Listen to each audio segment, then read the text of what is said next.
Well, good morning and good afternoon, everyone. I'm Elliot Kallen, CEO of Prosperity Financial Group, and I'd like to welcome you to another episode of Meet the Expert. This is going to be a fascinating show because it's going to be about millennials, which lots of people from the older generation don't understand. Millennial investing, maybe even below that, Generation X we'll talk about, and the demographics and how they think differently than the baby boomers of the world. But we're really, the second half of the show is going to be the most fascinating. And that's because we're going to talk about crypto. We're not going to talk about FTX collapsing and how that happened. Maybe we'll mention it, but it's not about the collapse of FTX. It's about crypto and the future of blockchain. What is it? Why is it?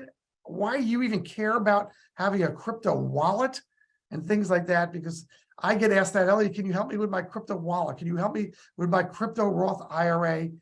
What is that? We're going to talk about that too. So this is really exciting. Let me welcome Jack Manley, who's the global market strategist for JP Morgan. Welcome, Jack. Thanks very much, Elliot. It's good to be here. Thank you for being here. If you need to reach me, I'm at 925-314-8503. The email address is Elliot, ELLIOT, at prosperityfinancialgroup.com. And the website, which has a million things for everybody to look at on there, is www.prosperityfinancialgroup.com. And we've got more than 40 episodes of Meet the Expert. And if you didn't know, we are a top 2.5% global podcaster in finance out right now, which is pretty exciting because I was excited when we were 5%, top 5% in the world. Now we're top 2.5% of the world. And my wife is telling me that my head barely fits through the front door anymore. So let's just talk about for a moment. I'm going to bring Jack in now. And Jack, you can see there's nobody that makes fun of me more than me. So I'll try to have a little bit of fun. Let's talk about the three levels of investing, three types of people that invest. And that's the baby boomer. Who are they? That's the Generation X, and that's the in between there is the millennials. Who are these people? And demographically, how they're different, and personality-wise, how are they different? Can we start with that? Because you are both an expert in the demographic marketing of this as well as crypto, and we'll get to crypto shortly. Yeah, Elliot, that is, I think, the sort of foundational question you got to ask about this stuff. And I'd like to think that as a millennial myself, I do have some sort of degree of authority when it comes to speaking about this generation in particular. You know, when we think about the baby boomers, those are going to be the individuals that were born right in the aftermath of the end of World War II, this boom of babies as all the servicemen were returning back home to the US. And that baby boom generation lasted through the early 1960s. Now, shortly after the baby boom came Generation X. And Generation X is the generation that is sort of defined roughly as being either the children of younger or of older baby boomers or sort of the rough contemporaries off by a few years of those younger baby boomers. So Generation X being defined as being born between 1965 and 1980. Then you have millennials, and millennials, you know, a lot of people talk about what millennials are, how to define them. The easy kind of age bracket there is going to be you were born between the years of 1981 and 1996. Now, interestingly, millennials, back when I was in high school, were known as Generation Y. So following up off of Generation X, right? There was a rebrand there that happened sometime within the last 5 or 10 years. Now we're known as millennials. And the generation after us, and that's another one that a lot of people pay attention to, the Zoomers, the TikTokers, that's going to be Generation Z. So remember, we go from Generation X to Generation Y, now known as millennials, to Generation Z, born between the ages of between 1997 and 2012. Now, because millennials got that rebrand, I would expect that Generation Z gets a rebrand at some point. Like I said, you know, TikTokers, Zoomers, that kind of thing floating around a little bit. But Elliot, you know what is shocking to me when I was first doing this research is a lot of people think of the baby boom as being the biggest, most demographically significant generation in this country. And for a while it was, but right, time works against you, age works against you. And what I think a lot of people don't realize is that there are more millennials out there by about 1 million people than there are baby boomers. And there are more Gen Zers out there by about 5 million people than there are Gen Xers. So this younger generation of Americans, basically people 40 and younger, make up more of the population than those of us that are older. So pretty significant demographic story that I think a lot of people don't fully comprehend. Well, it's interesting, and I didn't know that. So we call those the entitled generation, which is a put down. Let's face it, that is a put down. The spoiled generation, we put that down. Yeah. But really, let's put those aside because they're just people. But there are different values because they were raised in different times. My father was born in 1915. So he had the Great Depression. He had World War II. And by the time he had children post-World War II, it was already 1950s.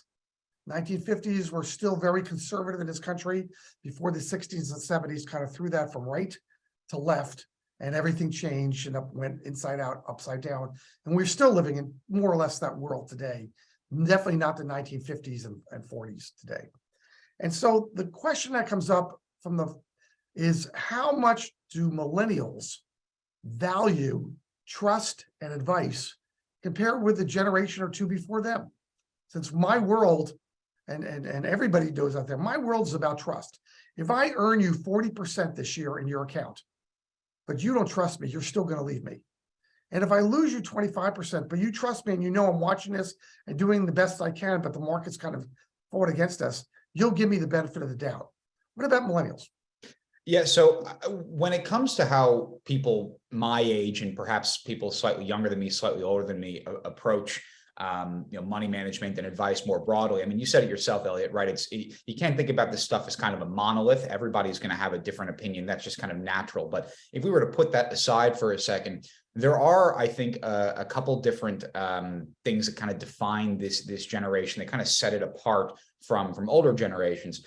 One of them is that millennials and by extension Gen Zers are extremely well educated, much better educated than their parents or their grandparents, at least when you measure it by the percentage of the population that has either a 4-year college degree or some sort of post-college degree, whether that's a master's, a PhD, MBA, JD, med school, whatever it may be.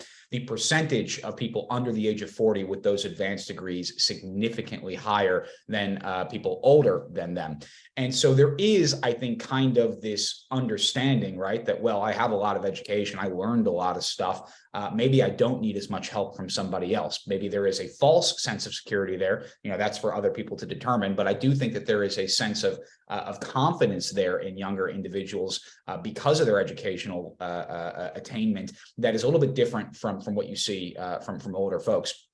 The other thing I would say that is a massive difference is that younger people were sort of born into the age of the internet.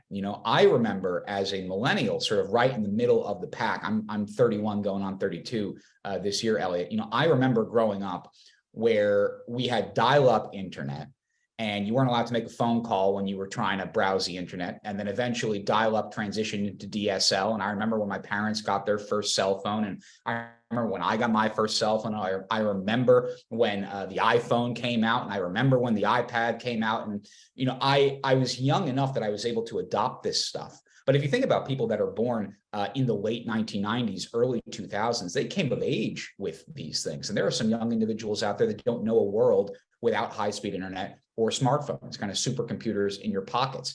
And I think that the rise of the internet, for lack of a better term, and of social internet, things like Wikipedia, all of the information that exists out there on the internet, I do think that a lot of people, younger folks in particular, feel like they can kind of go it alone.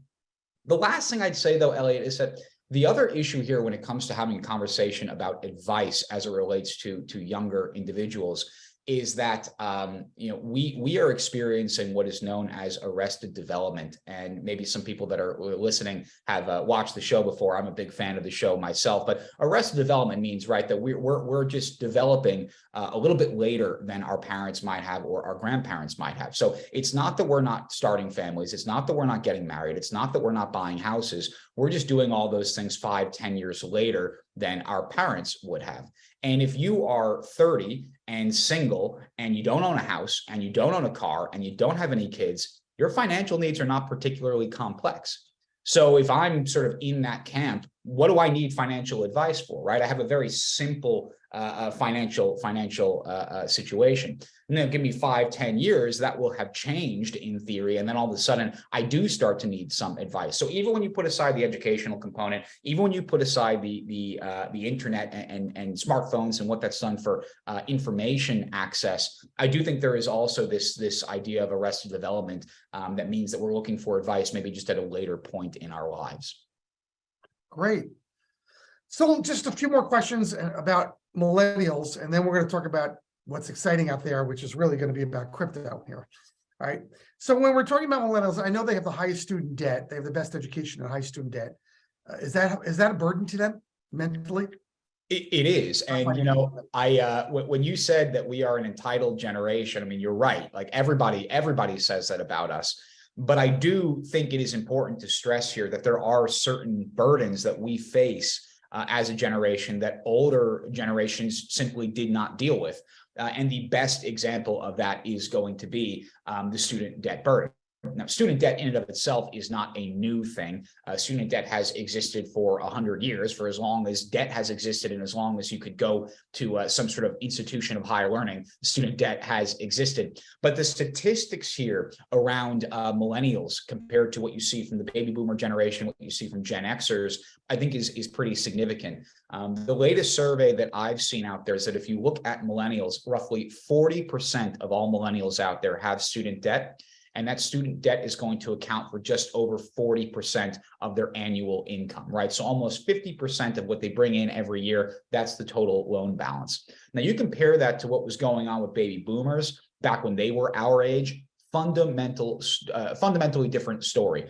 It's not 40% of baby boomers that have student debt. It's 17% of baby boomers that have student debt. It's not a student debt to income ratio of 43% like it is for millennials. It is a student debt to income ratio of 10% for baby boomers. So the financial burden there is significant. And I think one of the scariest things when it comes to having a conversation with people my age, my generation, is that we're able to track the ratio of wealth to income going back about 40 years. So basically how much money you have versus how much money you make. And you want that number to be higher, right? You want that number to be higher because of what may have happened to your stock portfolio or your bond portfolio or the value of the house that you own.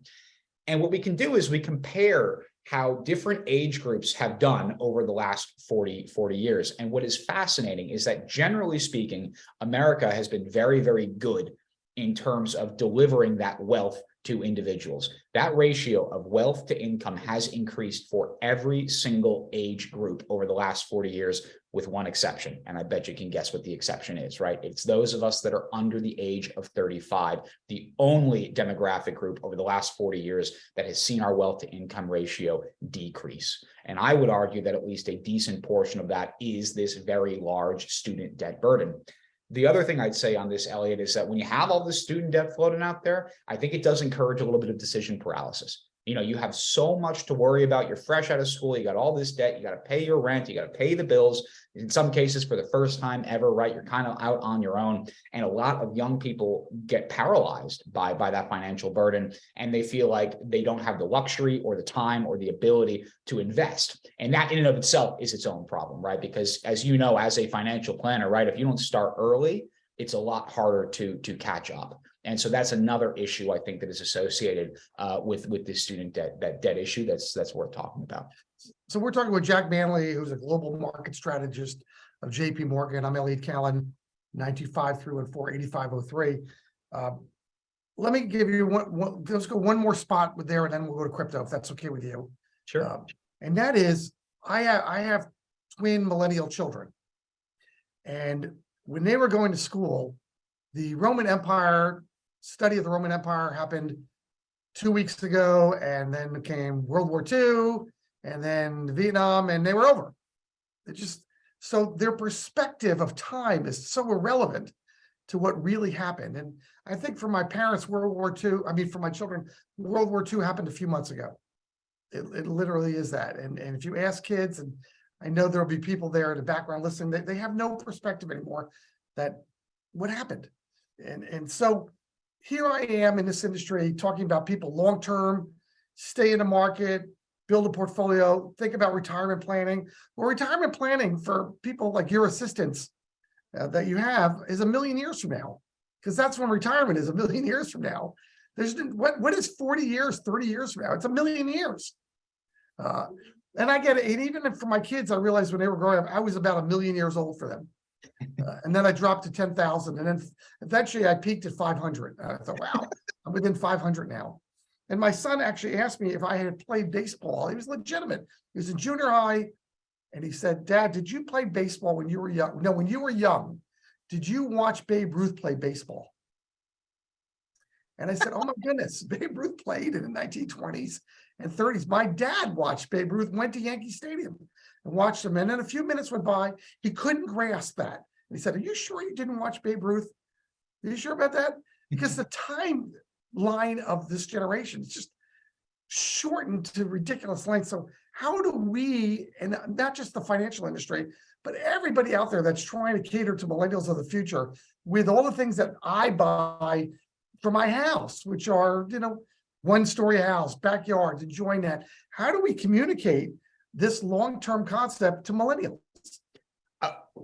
I would think that this kind of comes down more broadly to communication in general with the younger audience. And I think some of what you're describing there, Elliot, has to do with how we consume our information. And, again, this generation is not a monolith. I, for example, am not particularly big on social media. I have an Instagram, but I don't really do much with it. I don't have a Facebook. I don't have a Twitter or a TikTok account. But if you think about the way that younger individuals consume content, a lot of it is digital focused, which I think makes sense, especially because we all have, our smartphones in our pockets. But a lot of it is also bite-sized. It's condensed. It's basically like, the whole format of Twitter is you got 150 characters to get your point across. You better be pithy and get down to it immediately.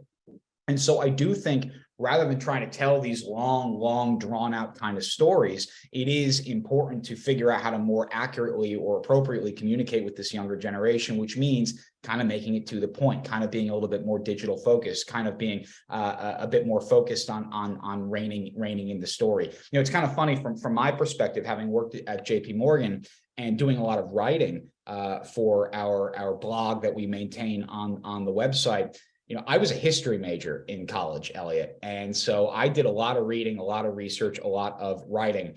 And I'd like to say that major was very, very helpful for a lot of the things that I do right now. But the one exception to that is the writing component. I had to completely relearn how to write when I entered the real world, quote unquote, because in school, you're taught all about page minimums, right? You have to write a minimum 6-page paper, a minimum 8,000 word paper. Now you're dealing with page maximums. Now you're dealing with word count maximums. Our marketing department constantly beats me up when I try to write something for them. And they say, you got to chop this down by 100 words. You got to chop this down by 200 words. So it kind of, again, you're even seeing this filter through into our side of the industry. You got to be punchy. You got to be to the point. And I think that's how you communicate.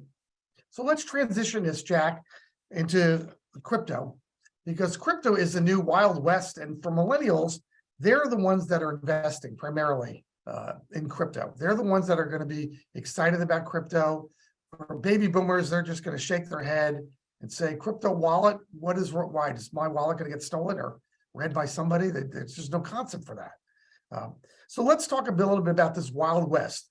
There are coins, there are tokens, there are platforms, and people are confused with what's Ethereum. Is that a token or a platform or a coin? And I'm mining Bitcoin. And how do I mine that? Is there a shovel?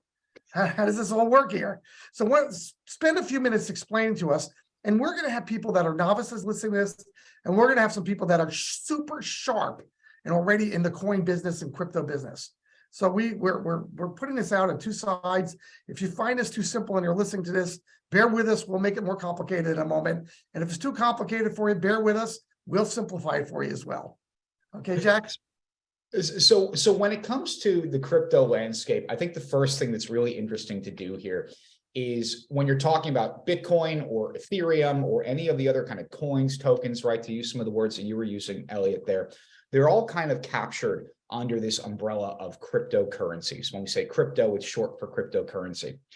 And I think that cryptocurrency is a misnomer. It is an inaccurate way to refer to what these things are, because, I come at this from the perspective of being an economist, and my boss is a PhD economist, again, at JP Morgan.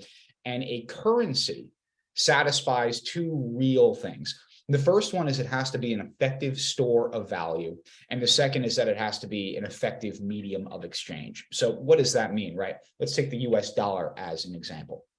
If I were to go to the bank and draw out $1,000 in singles and stuff them under my mattress and came back 12 months from now, that $1,000 in singles would be able to purchase more or less what it was able to purchase today, minus, of course, the impact of inflation. So the dollar is an effective store of value from that perspective. When we talk about a medium of exchange, it means being able to go into a store and purchase something with that currency. And you can go anywhere in this country, and in some cases, really anywhere around the world, pull out cold, hard US cash and buy whatever it is that you're looking to purchase. Now, let's contrast that to cryptocurrencies, to Bitcoin, to Ethereum, to whatever it may be. You, first of all, cannot go to Starbucks and buy your latte with a Bitcoin, right? So it is not a particularly effective medium of exchange. And then when we think about if it's a good store of value, I would argue very clearly not, right? I mean, what kind of store of value fluctuates from $85,000 a unit to $16,000 a unit over the course of a 9-month period, right? So the volatility in the value of some of these cryptocurrencies is just way too wild to call it an effective store of value. So let's say for kind of laying the foundation, cryptocurrency is a misnomer. These things are not currencies, at least not right now. They are tokens, to your point. They are, I think that's probably the best way to think about them. They're tokens.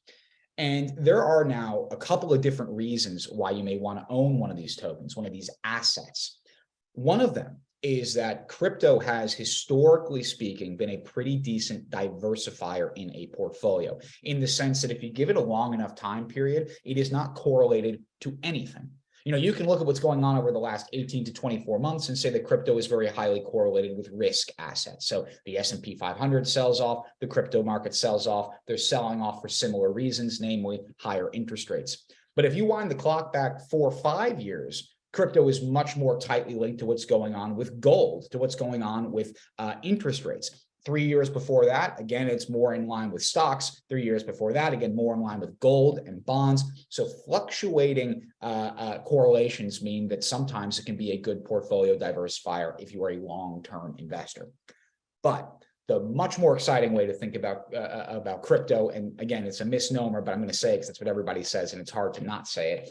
When you think about crypto, is the blockchain technology. And, a lot of people will talk to you about the blockchain. They may not know exactly what the blockchain is. An easy way to think about this is the blockchain is a database, stores information, very similar to the way Microsoft Excel stores information. But whereas the Excel or a spreadsheet manages that information in rows and columns, Bitcoin or blockchain rather does something called blocks, and it's basically a block is an assembly of all this information that is verified and linked up together, and then each block is linked through a chain by someone who is mining. Again, to use a term that you used, Elliot. Mining is itself a very complicated procedure. You do not need a shovel or a pickaxe for it, thankfully. What you do need, at least historically speaking, is a very, very powerful computer, because you need those very powerful computers to solve very, very complicated sort of computational problems. And by solving those problems and verifying a transaction, you create a block, and you are rewarded for that work by new Bitcoin in this instance showing up. But blockchain, very, very cool, because what it does is it allows for sort of a decentralized, disintermediated power structure between two entities. And that could be, what happens if, Elliot, you're in a good mood and you want to send me $1,000 today, right? Because you love this thing so much, you're going to send me over some cash. I'm not saying you have to, but it would be nice. But if you were to do that, how would we do it today, right? How would we do it today? You know, you get on your bank's platform and you type in some information and you'd hit go, and 4 days later, that money would show up in my bank account, right? That is insane. You know, this is the 21st century. We have, as I said earlier, supercomputers in our pockets. Why does it take 3-4 days to send money from one person to another person? That can be fixed through the blockchain. Another good example of this is looking at supply chain efficiencies. There was a very famous E. coli outbreak at a national burrito chain a few years back. You may remember when that happened. It took them months to figure out where the bad lettuce came from, and it totally tarnished the reputation of the business for years and years. Well, if you had that inventory managed through the blockchain, you'd be able to wind back the clock at any given point and see exactly where that bad crop came from, shut it down, and reopen your facilities. So if you want access to the efficiency that is granted to you through blockchain technology, you got to pay to play. And the way that you do that is by owning the token, owning a stake in the infrastructure. And so now this asset is not just a diversifier, it's almost an equity-like investment in some sort of technological innovation or revolution that is coming our way. Almost like if you were able to invest in the internet 30, 40 years ago. So from an illegal side, Jack, and I know this is fascinating, I know the Department of Justice has just opened up a number of inquiries for illicit activity through blockchain and through tokens, drugs, and whatever. If this is so transparent that you can't do anything, how can we have illegal drugs being sold through it? So they do like the idea, or people that want to do bad things do like the idea that it is disintermediated. They like the idea that there is no centralized authority. They like the idea that you can anonymize yourself in the ecosystem, and that is why I said earlier it's not an effective medium of exchange. I guess I should clarify that it's not an effective medium of exchange for a cup of coffee or a roll of toilet paper. It is an effective medium of exchange if you want to buy an AK-47 on the internet, or you want to buy crystal meth on the internet. You want to do illegal things with criminals. Cryptocurrency has historically been the medium of exchange in that space. But what's very interesting about this, Elliot, is that, as you mentioned, government authorities all around the world, not just in the US, but the Department of Justice, are very keenly aware of how bad this is. I don't know if people remember, because as you said, right, there's so much stuff that our sense of time is kind of screwed up, but it wasn't that long ago. I think it was this time last year, where there was a pipeline, an energy pipeline on the East Coast of the US that was held for ransom by internet pirates, and it sort of shut down energy transportation for a couple of days and exacerbated all the energy problems that we were facing. Well, guess what the pirates are looking for? Guess what the ransom was being paid in? Cryptocurrency, in Bitcoin. So you have a lot of attention being paid to this space. And it's a double-edged sword here, right? Because a lot of people that like the idea of investing in cryptocurrency, or Bitcoin more specifically, without all the illegal, shady, nefarious stuff that's going on in the background, are excited about this idea that it's going to become more regulated. And when it becomes more regulated, all of a sudden institutional investors are going to be more interested. And when institutional money comes in, it legitimizes the space. And now all of a sudden, this isn't fringe Wild West technology anymore. It's main stage, normal, in the same conversation as stocks and bonds.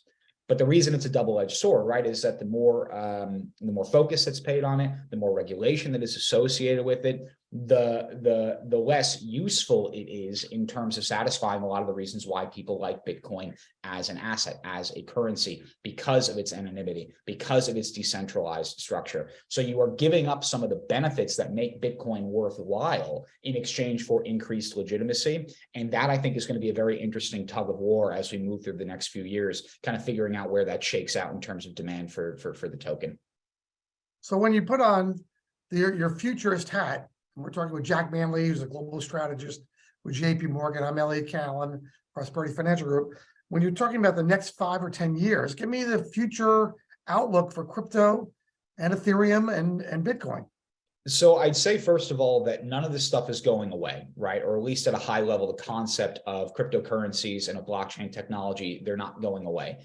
Some of the world's largest companies are already building in-house their own blockchains to solve some of these problems that we were just talking about. JP Morgan has its own blockchain. You cannot buy a JPM coin because it's all internal. It's not a publicly available blockchain, but we have a blockchain that we have been developing for years now to streamline some of the banking processes that we do as a large financial institution. Another good example of a very large company that takes advantage of the blockchain is Walmart. Walmart uses blockchain technology to sort of figure out logistics around its supply chain issues. So some of those issues that I mentioned, the E. coli outbreak at the burrito place, well, that's not really something Walmart necessarily has to worry about with blockchain technology. So this is already adopted. It is already proven.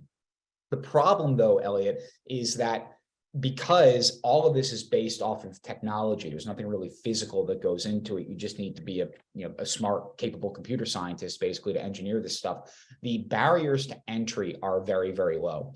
And because this is such a new industry, there is a ton of creative destruction going on out there. There is nothing stopping you or me other than a lack of education from creating a coin tomorrow that is better than whatever the coin of today happens to be, right? And so as long as there is that ability for creative destruction to keep sort of changing the industry, you never want to invest, if you want to put it like that, you never want to invest in just one or two tokens, because that one or two token, those one or two tokens may be worthless tomorrow if they get disintermediated by something new, whatever the new flavor of the week may be, tomorrow or the next week or the next month. So when I think about what the implications are for this over the next 5 to 10 years, not only is this stuff not going away, so you got to pay attention to it, but I also think when, or if and when you decide to be an investor in the area, you have to be very broadly diversified. You don't want to own one token or two tokens. You want to own 10, 15, 20, 100. The nice thing is you can buy all this stuff with fractional ownership. So you don't need to buy a whole Bitcoin at $19,000 a coin, wherever it is right now. You can buy 2 cents of Bitcoin if you want to do that. So you build a portfolio with a lot of these different coins. And I would guess, again, based off of that, based off of the institutional adoption, 10 years from now, we're going to be thinking about cryptocurrency like we think about good old-fashioned equities. Portfolio managers putting together portfolios of tokens that solve specific problems, that look like they're undervalued, that have a good fundamental tailwind, and in theory, the good ones will make their clients a lot of money. So I can tell, Jack, that you believe crypto's here to stay and Ethereum's here to stay, not necessarily Bitcoin, correct? And that's kind of the way I think about it. I don't really understand what the point of Bitcoin is, frankly, but Ethereum as an offshoot of that has a little bit more flexibility, I think is much more of that platform than that currency, and it makes it a lot more interesting. So why don't we have a crypto dollar? I think it's more of a question of just of when and not if. We know that the People's Bank of China, the PBOC, has been pursuing a crypto yuan. There is no real reason why we couldn't digitize the US dollar through Treasury and the Federal Reserve. My guess is that things just like that move very, very slowly because this is a large economy and it is a large bureaucracy, and you can't really play around too much on the edges lest you throw the entire global economy into chaos. But I would not be surprised, Elliot, if in a few years from now we do start to hear much more concrete discussion around a crypto dollar and around a dollar that exists on the blockchain. And wouldn't that put basically all the other tokens and currencies out of business? Not really, because in that case, the crypto dollar would be a currency. It would be a medium of exchange. It would be a store of value. The USD coin, or whatever they would call it, is not going to fluctuate the way that Bitcoin currently fluctuates. But that USD coin or that Fed coin or whatever it may be is not going to be a platform upon which these efficiency improving programs are built, right? There is still going to be a whole other ecosystem out there based around that Ethereum architecture that solves those very specific problems of clearing derivatives trades in, instead of T+2 or T+3 and T+30 seconds, or transferring assets much more quickly, or figuring out those supply chain issues. So I do think there is room for both of these things. But that, again, is another reason why I'm not a big believer in Bitcoin in particular. It's the Ethereum ecosystem and then whatever else comes more legitimately through the US government. Any coins, Jack, that you are a big fan of? Well, I can tell you I own a few different coins, and I came into last year and I owned Ethereum. I owned Cardano, and I owned Solana. Or maybe it's Solano and Cardano, I don't know, but they are those are two different coins that are good examples of sort of disintermediating finance and of peer-to-peer cash transfers. They made me about a 50% return over the course of 3 weeks. And I was like, man, this is the greatest stuff ever. I can't believe I didn't get in on this sooner. The portfolio is now down about 80% from those glory days of about a year ago. So I have felt the crush just like everybody else. But Elliot, I will tell you, as someone who, 3 years ago, I thought all this was a bunch of nonsense. Now I think that most of it is nonsense, but some of it is kind of interesting. And I am not a big whale in this space. I wish I had that kind of money to toss around, but I think that what you want to do is you want to buy that diversified kind of basket of all these different coins. Some of them are going to stick, some of them won't. So to wrap it up here, and you've been great, Jack. I really appreciate this. If my clients come to me, if prospects come to me and said, hey, Elliot, I watched this, pretty exciting. I need to have some of my portfolio in crypto and Bitcoin and Ethereum, and I don't even know how to do it. And isn't this in Canada with Bitwise? And I know it's on some other platforms, a couple platforms have it in ETF format. How can I help them in 2 or 3 different ways? So there are a couple of different exchanges that you can use here. So you can kind of do a little bit of due diligence and figure out which exchange makes most sense to you. I personally use Coinbase. That is not an endorsement of Coinbase. I'm just telling you that's what I happen to use. They seem to be quite liquid, quite solvent, no real problems on that front. So, you will not be able to buy these tokens, at least not right now, through your bank or through most brokerage platforms. You typically have to go through a specialized provider, although many of those, I believe Coinbase included, are regulated by the US government, unlike, say, maybe FTX, to mention something that you brought up earlier. That's one thing. Another thing I would say is that you have to figure out how you want to hold this stuff. And, you were talking about wallets earlier, Elliot. It all has to do with your, I think it first of all has to do with how much money is on the line. It second has to do with how distrustful you are of institutions. And then a third has to do with how trustful you are of your own ability to not screw stuff up, because you can keep your assets on an exchange, on the website. You get an app, you log in, you view them just like you would view assets in your brokerage account. The problem, though, is that just like with your brokerage account, this stuff is not FDIC insured. And if some crypto pirates were to show up and hack in and take all your money, well, you're just kind of out of luck, right? So for people that have a ton of money in cryptocurrency, what they usually do is they take that offline, off the exchange, and put it onto something physical, like a USB thumb drive, as an example. So now you have removed the risk that is associated with any one particular platform getting hacked and having your money stolen. But if you're going to take all that money and put it on a USB thumb drive, better not lose it, right? Because if you lose it, you're in the same kind of situation. So it all has to do with how much is on the line, how much you trust institutions, how much you trust yourself. And I think you kind of figure out a happy medium in between those 3 things to figure out how you want to hold this stuff. And then finally, Elliot, even if you're a big believer in this space, just given how volatile it is, just given how nascent the industry is, when we talk to clients about holding cryptocurrency, it's not 10% of your portfolio. It is probably low single digits. If you really want to get wild with it, maybe 5%, but you have to be very, very comfortable understanding that whatever you put into crypto, you can lose tomorrow. That's just the nature of the beast right now. So don't put in any more than you are comfortable losing entirely. And as a result, that usually shakes out to around 1-2% of your portfolio goes into crypto. Great. Well, thank you, Jack, for being part of this. If you want to reach me and learn more and get together or have a Zoom, I'm at Elliot@prosperityfinancialgroup.com. That's 2 L's and 1 T, or www.prosperityfinancialgroup.com, or 925-314-8503. We have been talking with Jack Manley of JP Morgan. He's a global market strategist. Fascinating conversation.